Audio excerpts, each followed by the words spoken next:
नमस्कार बच्चों, कैसे हैं आप सब? आशा करती हूँ आप सभी अच्छे होंगे, स्वस्थ होंगे, खुश होंगे और अपनी पढ़ाई भी अच्छे से कर रहे होंगे। तो जैसे कि आप सभी जानते हैं, मैं हूँ आपकी हिंदी की अध्यापिका और मैं स्वागत करती हूँ आप सभी का आईसीटी वर्चुअल क्लासरूम में। और आज हम यहाँ पर एकत्रित हुए हैं पढ़ने के लिए क्लास 10th की हिंदी। क्लास 10th की हिंदी में हम यहाँ पर पढ़ रहे हैं आपकी क्षितिज पाठ्य पुस्तिका भाग 2 का पाठ संगतकार, जो कि एक कविता के तौर पर यहाँ पर लिखा गया है। और इससे पहले हमने जो यहाँ पर कविताएं पढ़ी वो कविता थी हमारी नागार्जुन जी द्वारा लिखी गई फसल कविता और तुम्हारी यह दंतुरित मुस्कान, जो हमारी कविता है।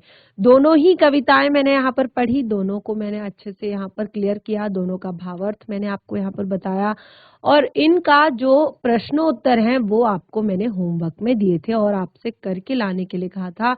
तो आप लोगों ने होमवर्क किया होगा, इस चैप्टर को अपनी कॉपी में नोट डाउन किया होगा। आज हम आपके नेक्स्ट चैप्टर यानी कि संगत का जो हमारा चैप्टर है मंगलेश मंगलेश डबराल जी द्वारा लिखा गया, उसको हम यहाँ पर पढ़ रहे हैं। तो बिल्कुल चैप्टर आपका बहुत ही ज़्यादा इंटरेस्टिंग है और साथ ही परीक्षाओं की दृष्टि से भी महत्वपूर्ण है।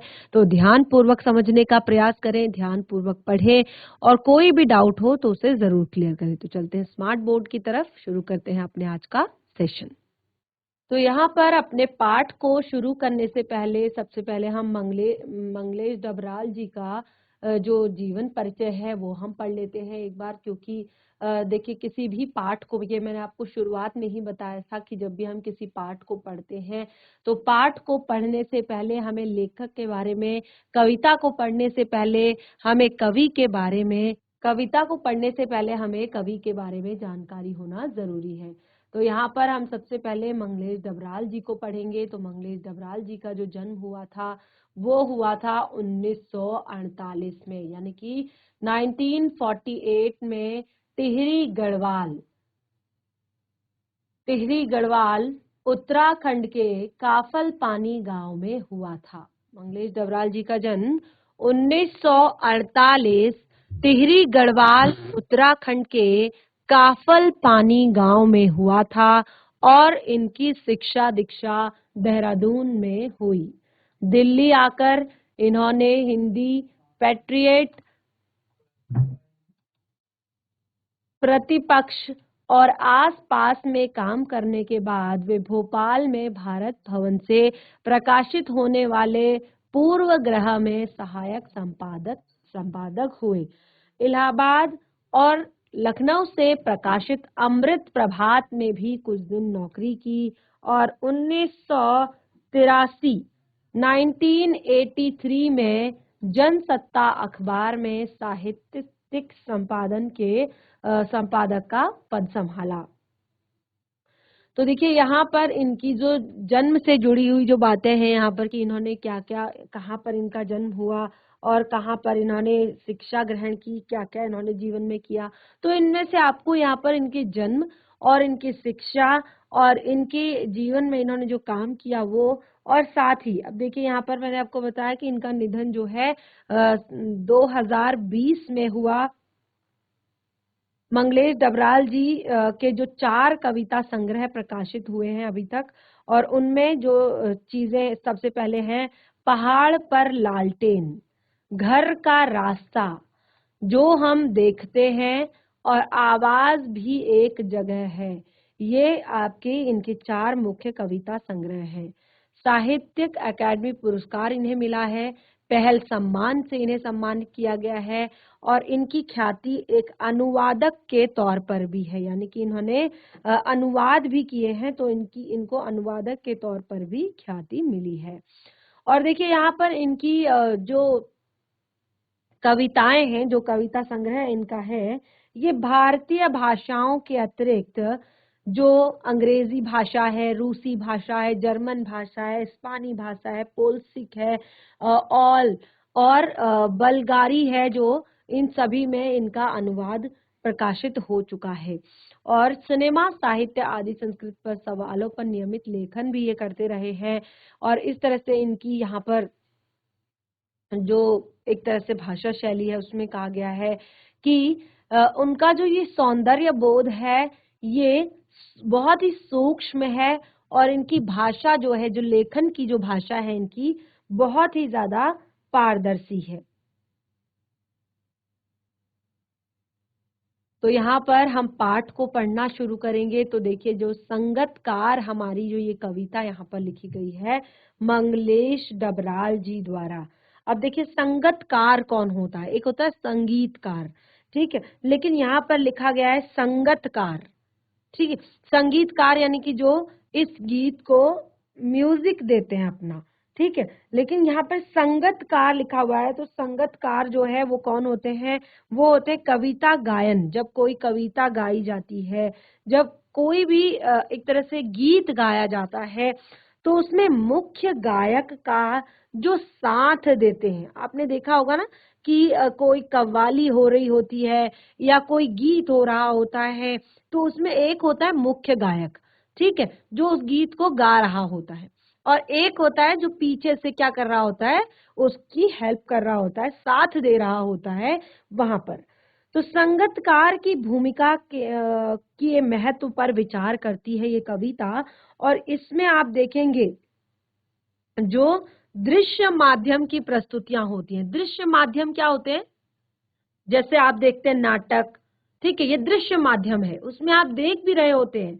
फिल्म, संगीत, नृत्य, ये सारी ही चीजें ऐसी हैं जिनमें हम अनेक प्रसंगों को देखें, अनेक चीजों को देखें, लेकिन आप देखेंगे यहाँ पर नायक की सफलता, यानी कि जो मेन कैरेक्टर होगा, जो मेन कैरेक्टर होगा, जो मुख्य इसमें नायक होगा, उसके साथ ही अनेक लोगों की जो है महत्वपूर्ण भूमिका होती है, ठीक है। अब एक मूवी जो है, एक फिल्म अगर हिट होती है, तो क्या वो केवल और केवल अभिनेता के कारण होती है?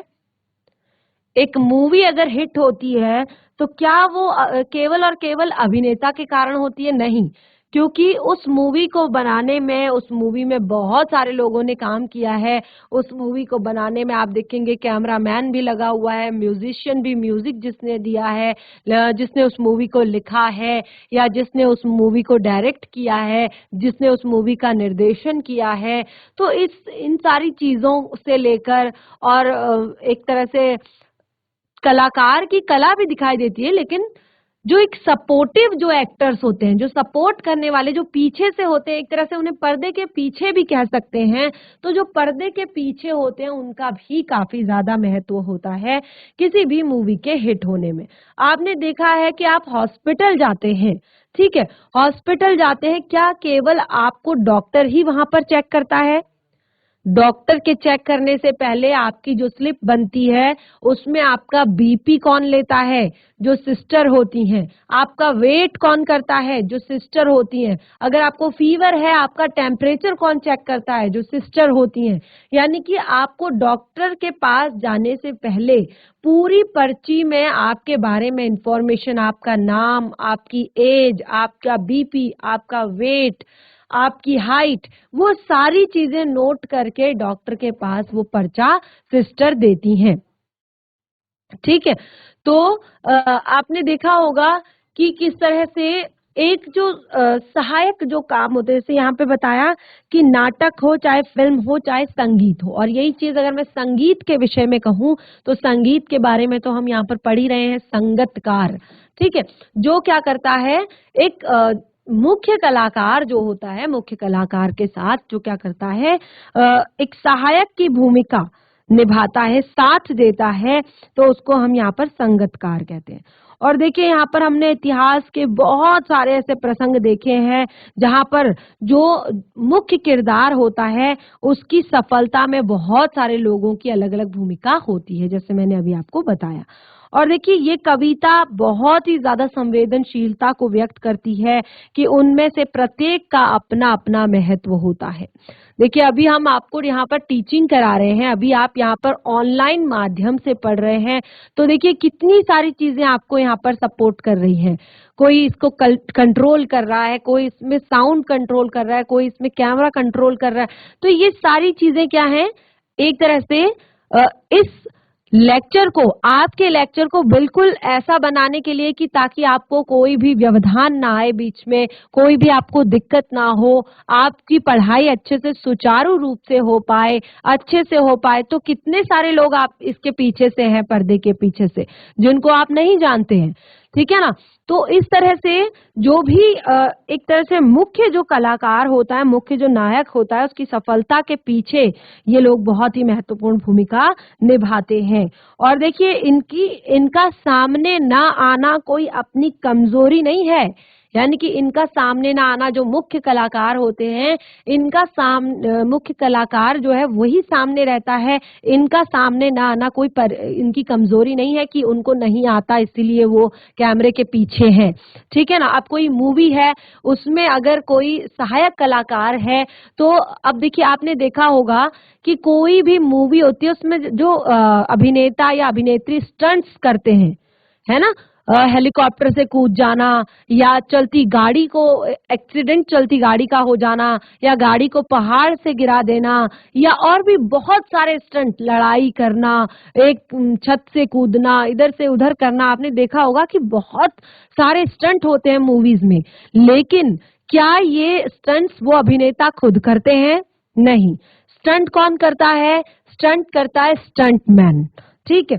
तो ये सारी चीजें कि उनका सामने ना आना उनकी कोई कमजोरी नहीं, बल्कि ये मानवीयता है कि वो अपना योगदान देकर आपको महत्वपूर्ण बना रहे हैं। अब देखिए, हम सोचते हैं कि ये सारे स्टंट जो है ये हीरो कर रहा है और हम उसके फैन हो जाते हैं, है ना, कि अरे उसने तो ऐसे गाड़ी उछाली थी, उसने तो ऐसे किया था, वो तो ऐसे बाइक लेकर आया था, ऐसे किया था, वैसे किया था, और हम फैन हो जाते हैं उस अभिनेता के, ठीक है। लेकिन ये सारी चीजें कर कौन रहा है? ये सारी चीजें कर रहा है एक स्टंटमैन, ठीक है। संगीत की सूक्ष्म समझ और कविता की दृश्यात्मकता इस कविता को गति देती है, और मानो इसमें ऐसा लग रहा है कि ये सारी चीजें हमारे सामने घटित हो रही है, क्योंकि हमारे आसपास भी इस तरह की बहुत सारी चीजें होती हैं। अब ध्यान से सुनिएगा, समझने का प्रयास कीजिएगा।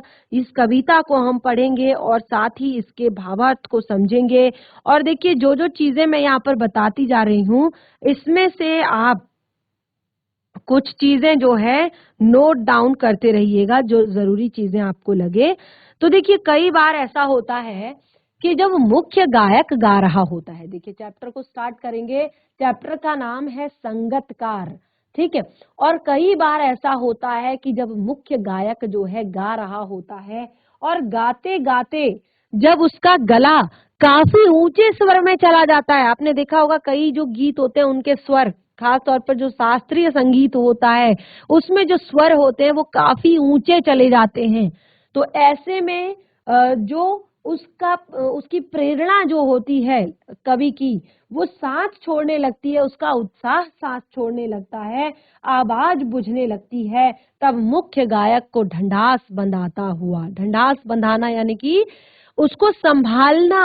अब देखिए कैसे, मुख्य गायक के चट्टान जैसे भारी स्वर का साथ देती वह आवाज सुंदर कमजोर कांपती हुई। ध्यान दीजिएगा, मुख्य गायक के चट्टान जैसे स्वर का साथ देती वह आवाज सुंदर और कमजोर सी कांपती हुई। वह मुख्य गायक का छोटा भाई है। अंदाजा लगाया जा रहा है। देखिए, अगर मैंने जैसे आपको बताया कि सप्रसंग व्याख्या इसकी अगर आती है, तो इसमें सबसे पहले इसीलिए मैं लेखक का नाम आपको बताती हूँ कि आपको जो कविता के लेखक हैं, कवि हैं, उनका नाम और आपकी इस कविता का नाम जो है जिसको आप पढ़ रहे हैं याद होना चाहिए। तो प्रसंग में आप क्या लिखेंगे? प्रस्तुत पद्यांश हमारे पाठ्य पुस्तिका क्षितिज भाग 2 से ली गई कविता संगतकार से अवतरित है, और यहाँ पर कवि ने गायन में मुख्य गायक का साथ देने वाले संगतकार की महत्ता को समझाया है। इतना लिखेंगे प्रसंग में। और व्याख्या, अब देखिए व्याख्या यानी कि एक तरह से हम इसमें सारी चीजें आ जाती हैं, भावार्थ आ जाता है, कविता में विशेष क्या है वो आ जाता है। तो देखिए, मुख्य गायक के चट्टान जैसे भारी स्वर का साथ देती वह आवाज सुंदर कमजोर कांपती हुई थी। वह मुख्य गायक का छोटा भाई है। अब देखिए गाने में जब गायक है जो वो गाना जब गा रहा है तो उस टाइम पे उसकी जो एक विश्वास से भरी हुई आवाज है, जो ये ऊंची आवाज है, ये जो अचल स्वर है, ये क्या हो रहा है, जब ऊंचा जाने के कारण जब ये थोड़ा सा कमजोर पड़ रही है, ये आवाज थोड़ा सा जब कमजोर पड़ रही है, धीमी हो रही है, तो उसी समय एक हल्की सी कमजोर सी कांपता हुआ जो स्वर है, आवाज आती है, कांपता हुआ स्वर जो आता है, और वह कांपता हुआ स्वर मुख्य गायक के क्या किसी छोटे भाई का है, यानी कि मुख्य गायक के साथ क्या उनका छोटा भाई जो है ये गा रहा है, या उसका शिष्य। तो देखिए अगला यहाँ पर क्या कहा है कि या उसका शिष्य, या उस गायक का कोई शिष्य हो सकता है जो उसका साथ यहाँ पर दे रहा है, ठीक है, या गायक का शिष्य, या पैदल चलकर सीखने आने वाला दूर का कोई रिश्तेदार। तो ये आवाज या तो उसके छोटे भाई की हो सकती है, या बहुत दूर से पैदल चलकर म्यूजिक संगीत सीखने आने वाले जो कोई रिश्तेदार, कोई उसका कोई रिश्तेदार जो बहुत दूर से आता है, और उसका ये स्वर है। मुख्य गायक की गरज में, मुख्य गायक की गरज में, जो मुख्य गायक है उसकी गरज में गरज में वह अपनी गूंज मिलाता आया है। वो धीरे धीरे अपनी गूंज जो है, अपनी आवाज जो है मिलाता आया है प्राचीन काल से, अपनी गूंज को, अपनी आवाज को मिलाता आया है प्राचीन काल से मुख्य गायक की गरज में। जो मुख्य गायक है उसकी वह अपनी गरज में अपनी गूंज मिलाता आया है प्राचीन काल से। गायक जब अंतरे की जटिल तानों के जंगल में खो चुका होता है, ध्यान दीजिएगा, गायक जब अपनी एक तरह से जटिल, गायक की गरज वह अपनी गूंज मिलाता आया है प्राचीन काल से। गायक जब अंतरे की, यानी कि जहाँ पर अंतरा आता है वहां पर गायक जब एक क्षण के लिए खो जाता है उस सुर में, उस तान में, तो यहाँ पर कहा है कि खो चुका होता है या अपने सरगम को लांघ कर चला जाता है, यानी कि कुछ ऐसा उसने कर दिया कि उसने अपनी सरगम की सरहद को लांघ दिया। तो वो कहते हैं चला जाता है भटकता हुआ एक अनहद। बहुत ही सुंदर पंक्तियां यहाँ पर। सबसे पहले देखिए यहाँ पर हमने कहाँ से पढ़ा था, हमने पढ़ा वह सुंदर आवाज, कमजोर आवाज, कांपती हुई सी मुख्य गायक का छोटा भाई है। तो अब देखिए क्योंकि एक आवाज जो है जो बहुत ही ज्यादा बुलंद है, बहुत ही ज्यादा एक तरह से तेज है, और किंतु जब वो आवाज खिंचती है, जब वो आवाज एक तरह से कमजोर पड़ रही है, तब एक कांपता हुआ स्वर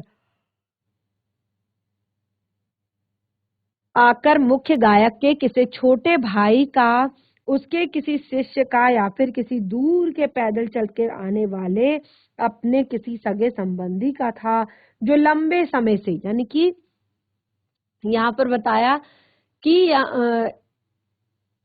अंदाजा लगा रहे हैं कि क्या ये गायक का छोटा भाई हो सकता है कि जिसकी आवाज जो है कैसी है, कपकपाती हुई है और बहुत ही कोमल है।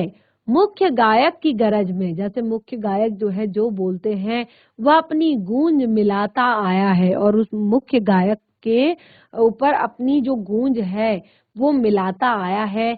गायक अब अंतरे की जटिल तानों में है। जो गायक है अब वो अंतरे की, अंतरा आता है बीच में ना, तो अंतरे की जटिल तानों के बीच में है और खो चुका है। देखिए यहाँ पर बताया कि जिस किस तरह से जो पैदल सीखने आने वाला वो दूर का कोई रिश्तेदार है, या मुख्य गायक की गरज में वह अपनी गूंज मिलाता आया है, और प्राचीन काल से ही गायक जब अंतरे की जटिल तानों के जंगल में खोता है या अपने ही सरगम को बांधकर चला जाता है। तो देखिए यहाँ पर क्या बताया है कि या तो उनका कोई छोटा भाई होगा ये, या फिर उनका कोई शिष्य होगा जो यहाँ पर आया है, और या फिर किसी जो यहाँ पर बात बताई है कि किसी एक लंबे समय तक दूर का जो सगा संबंधी है जो पैदल चलकर सीखने के लिए आ रहा है, लंबे समय तक मुख्य गायक की गूंज मिलाता हुआ आया है, बहुत पहले से ही मुख्य गायक की आवाज में अपनी आवाज का सहयोग देने आया है। जब प्रमुख गायक टेक को छोड़कर गीत के चरणों का कठिन संगीत में स्वर का विस्तार करता हुआ, यानी कि यहाँ पर बताया कि एक जो गंभीर आवाज जो है उसमें अपनी गूंज मिलाता हुआ प्राचीन काल से, बहुत पहले से अपना किस तरह से, जैसे क्या होता है कि क्या बताया, गायक जब अंतरे की जटिल तानों में के जंगल में खो चुका हो, जब गायक जो है बहुत अच्छा गा रहा है, बहुत सुंदर गा रहा है, और वो उनकी आवाज की जो जटिल ताने हैं, उन जटिल तानों के जंगल में, जैसे मैंने आपको बताया था कि जो संगीत होता है वो भी अलग अलग तरह का होता है। देखिए अगर हम शास्त्रीय संगीत हमें बोल दे कोई पढ़ने के लिए या सुनने के लिए, तो हम थोड़ी देर उस पर ध्यान लगाए, थोड़ी देर ही उस पर हम ध्यान लगा पाएंगे, बाकी जो है हम ध्यान नहीं लगा पाएंगे। तो यही है कि यहाँ पर कहा है कि जब गायक अंतरे की जटिल तानों के जंगल में खो जाता है या अपनी ही सरगम को लांघ कर चला जाता है, या अपनी ही सरगम को लांघ कर चला जाता है, भटकता हुआ एक अनहद में, भटकता हुआ एक अनहद में, तब संगतकार ही स्थाई को संभाले रहता है। तो जब मुख्य गायक जो है थोड़ा सा डिस्ट्रैक्ट हो जाता है अपने मार्ग से, अपने रास्ते से, तो उस टाइम पे जब ये जो संगतकार है ये चला जाता है भटकता हुआ अनहद में। अनहद यानी कि जो पहले से ही एक तरह से मुख्य गायक की आवाज में अपनी आवाज मिलाता आया हो, और जब मुख्य गायक जो है अपने टेक को गीत के चरणों का कठिन संगीत स्वर का विस्तार करता हुआ जब एक तरह से तल्लीनता में क्या हो जाता है, डूब जाता है, मग्न हो जाता है, तो उस समय पर क्या होता है, एक तरह से संगीतमय स्वर का विस्तार होता है और अपने सुर से सुर और ताल से ताल भटककर स्वरों की सीमा लांघकर एक गहराई में चला जाता है। ठीक है, अनहद यानी कि एक गहराई है। तो यहाँ पर उस टाइम पे क्या होता है, उस टाइम पे कि स्वरों की जो सीमा लांघकर वो अब भटकता रहता है और स्वरों के की सीमा की गहराई में चला जाता है। और यहाँ पर क्या कहा है, जिसे समेटता हो, जैसे समेटता हो मुख्य गायक का पीछे छुटा हुआ सामान, जैसे समेटता हो मुख्य गायक के का छूटा हुआ सामान। जैसे होता है ना, कहीं पे म्यूजिक का जो कॉन्टेस्ट है वो चल रहा है और पहले बहुत अच्छे अच्छे वहां पर बाकी जो कीर्तन होते हैं, जो भजन होते हैं, वो वहां पर चल रहे हैं, लेकिन इसी बीच जैसे समेटता हुआ, जैसे कुछ चीजें छूट जाती है, कुछ सामान, जैसे जो संगतकार है, मुख्य गायक जो है, संगतकार जो है, जब वो ये सारी चीजें कर रहा है, गीत गा रहा है, तो गीत गाते वक्त जब उसका गायन बीच में टूटता है, जब उसका गायन बीच में टूटता है, तो संगतकार उसको ऐसे लेके आगे बढ़ता है जैसे वह मुख्य गायक का छूटा हुआ सामान जो है समेट रहा हो। वो कहता है उसे याद दिलाता हो उसका बचपन, जैसे ये सारी चीजें वो कहते हैं कि जैसे रास्ते में गायक द्वारा छोड़े गए सामान को वो समेटता है और वह मुख्य गायक के बचपन की याद, वो जब गायक को बचपन के बात याद दिलाता है जब उसने संगीत सीखना शुरू किया था। यानी कि वो चीजें ऐसा लग रहा है कि उसको याद दिला रही हैं कि जब उसने बचपन में संगीत सीखना संगीत जो है सीखा था। जैसे उसे याद दिलाता हो उसका बचपन जब वह नौसिखिया था। नौसिखिया यानी कि जब वो नई-नई चीजें पहली बार जो है सीख रहा था, पहली बार जो है समझ रहा था। तार सप्तक जब बैठने लगता है उसका गला, तार सप्तक जब बैठने लगता है उसका गला, प्रेरणा साथ छोड़ती हुई उस उत्साह अस्त होता हुआ। प्रेरणा साथ छोड़ती हुई उस उत्साह अस्त होता हुआ, आवाज से जैसे राख से कुछ गिरता हुआ। आवाज से जैसे राख जैसा कुछ गिर रहा है और तभी मुख्य गायक को ढंढास बंधाता है। तो आपने यहाँ पर देखा कि किस तरह से हमें यहाँ पर बताया गया है कि जब देखिए प्रसंग आप बिल्कुल उसी तरह से लिखेंगे कि यहाँ पर प्रस्तुत पाठ हमारी पाठ्य पुस्तिका 36 भाग 2 से ली गई है और इस पाठ के जो कवि हैं वो मंगलेश डबराल जी हैं और वे मुख्य गायक को एक तरह से मुख्य गायक जो है किस तरह से अपने सहयोग से अपने अपने सहयोग के कारण कैसे वो गायन को सफल बना देता है। और इस पर कवि यहाँ पर कहते हैं कि जब मुख्य गायक का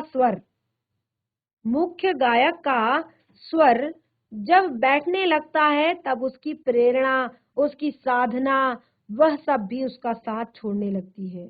तो उसका उत्साह समाप्त होने लगता है। मुख्य गायक को संतावना देता हुआ जो संगतकार है वो स्वर की किसी अनिश्चित दिशा से आता है, स्वर की किसी अनिश्चित दिशा से आता है और वह मुख्य गायक को ये बताता है कि वह अकेला नहीं है। जब मुख्य गायक जो है गाते गाते जब पीछे छूट जाता है तो वो बताता है कि वह अकेला नहीं है। एक तरह से वो उसे संतावना देते रहता है और एक किसी निश्चित दिशा से वो आता है। तो यहाँ पर क्या है, कभी कभी संगतकार यह सोचकर मुख्य गायक का साथ छोड़ देते हैं। संगतकार जो है, आप देखिए यहाँ पर आगे पढ़ेंगे, कहीं से चला आता है संगतकार का स्वर कभी के बताने के लिए कि वह अकेला नहीं है और कभी फिर से गाया जा सकता है। कभी तो वो ये बताता है कि वह अकेला नहीं है और कभी ये कहता है कि यह फिर दोबारा से नहीं गाया जाएगा, गाया हुआ राग। वो कहती है कि फिर से दोबारा से नहीं गाया जाएगा वो गाया हुआ राग, यानी कि जो पहले को राग गाया था वो, उसके विषय में कह रहे हैं। अगला देखिए, और उसकी आवाज में जो एक हिचक है वो साफ सुनाई देती है। उसकी आवाज में जो एक हिचक है, हिचक क्यों है? देखिए क्योंकि वो मुख्य गायक नहीं है, वो सहायक है और इसीलिए क्या है, उसको थोड़ा सा हिचक हो रही है, उसकी आवाज में थोड़ा सा हिचक हो रही है या अपने स्वरों को ऊंचा उठाने की जी तोड़ कोशिश है। वो कहते या तो अपने स्वरों को ऊंचा ना उठाने की कोशिश है और या फिर उसे विफलता नहीं, उसकी मनुष्यता समझा जाना चाहिए। तो आप यहाँ पर देखेंगे क्या बताया है यहाँ पर अगला जो काव्यांश है, देखिए, तार सप्तक में जब बैठने लगता है, पंक्ति है कविता की, तार सप्तक में जब बैठने लगता है उसका रूठा हुआ गला, यानी कि जब उसका रूठा हुआ जो गला है वो तार सप्तक में जब दिखाई देता है तो कैसा लगता है? बिल्कुल ही अलग लगता है या अपने स्वरों को ऊंचा ना उठाने की जो उसकी कोशिश है कि वो जानबूझ के अपने स्वरों को ऊंचा नहीं उठा रहा है, जानबूझ के वो अपने स्वरों को एक तरह से रोक रहा है या अपने स्वर को ऊंचा न उठाने की कोशिश उसे विफलता नहीं, उसकी मनुष्यता समझा जाना चाहिए। देखिए जो बार-बार विफल हो जाता है, जो वो बार-बार उस ध्वनि को नहीं निकाल सकता है, तो वो क्या हो जाता है, विफल हो जाता है। और इसको आपको विफलता नहीं समझना चाहिए, इसको समझना चाहिए मनुष्यता, कि कितने सारे ऑफ़र, कितने सारे एक तरह से दिए गए यहाँ पर ऑफ़र, तो उन सब में जब उसने यहाँ पर जो बताया हमने कि किस तरह से जो संगतकार है, ठीक है? किस तरह से जो संगतकार है वो अपने गीत को अच्छा बनाता है। तो बच्चों आज हमने यहाँ पर अपनी पाठ्य पुस्तिका क्षितिज भाग 2 का संगतकार चैप्टर जो है पढ़ा, और अभी हम इसको यहाँ पर नेक्स्ट सेशन में इसको हम यहाँ पर एक बार फिर से रीड करेंगे और साथ ही इस पाठ से जुड़े हुए प्रश्नोत्तर डिस्कस करेंगे। तो बने रहिए हमारे साथ और इसको एक बार आप खुद से रिवाइज कीजिए। और ये आपका चैप्टर बहुत ही ज़्यादा इंटरेस्टिंग है, इसमें काफ़ी सारी चीज़ें आपको यहाँ पर बताई जा रही हैं। तो मिलते हैं हम अपने नेक्स्ट सेशन में, तब तक के लिए धन्यवाद। आपका दिन शुभ हो।